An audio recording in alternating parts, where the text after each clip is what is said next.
One of the things that Figma still is not able to do, which is very simple, is being able to prototype input fields. Now, input field like this, which is very common, we still cannot prototype it the right way inside of Figma. There is an alternate which I came across called as Origami Studio 3, and like I started off, this actually allows us to write the name and email of it, and the best thing is that it even allows us to use that data that is added on the screens that come later. And in this case you can see that the name and the email that I entered in the previous screen is actually being used in the next screen to show that these are the information that's entered. For those who know, this is actually allowing us to do things that advanced prototyping can do inside of Protopy, but this is free. And let me tell you a little bit about this app. So I was looking through Meta's design website, which is design.facebook.com, and when I went to their tools, that's when I found out about Origami. Apparently this is something that Meta built for themselves,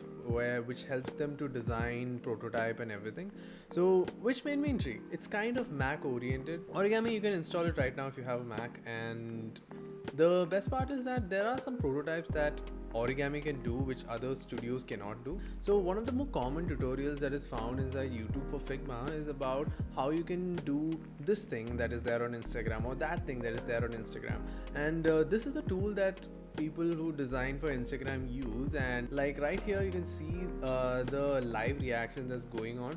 Like I remember that I was looking for a tool to, or like the way to do something like this in Figma for a while, and I could not do it. This tool, for those who know, it also works something like what Blender does. So it has that kind of a node system to animate it and create logics and so on. So from this, in this particular example, what I'm noticing is that they are using a particle system. So particle system is not something that's found inside of Figma, and I really wish it had, but it is there on After Effects, and this is using that, and that's clearly the only way for us to be able to create live reactions like this.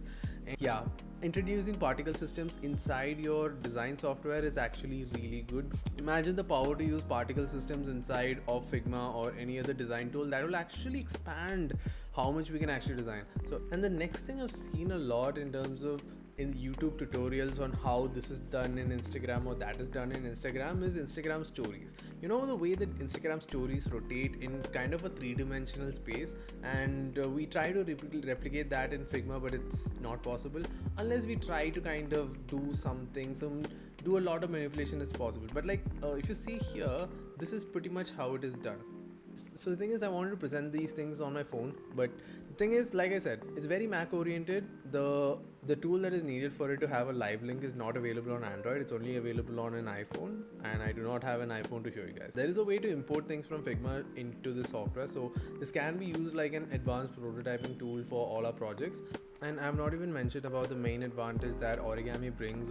So this allows you to actually use more functionalities of your phone than other softwares like Figma. So one of the examples is like this: live audio input, which means it allows you to use the audio input in order to use it directly in your prototype. So and when you speak, the bubble transitions live. Other than that, it also allows us to use things like the gyroscope, accelerometer, and so on, which are in our phones. I'm just surprised that I have not known about this one, so I'm going to explore more about this software as well as Spark, because that is a software which I have completely ignored, thinking that it's probably an inferior version to Figma, but I'm assuming there must be some benefit to it, which I'll soon look and find.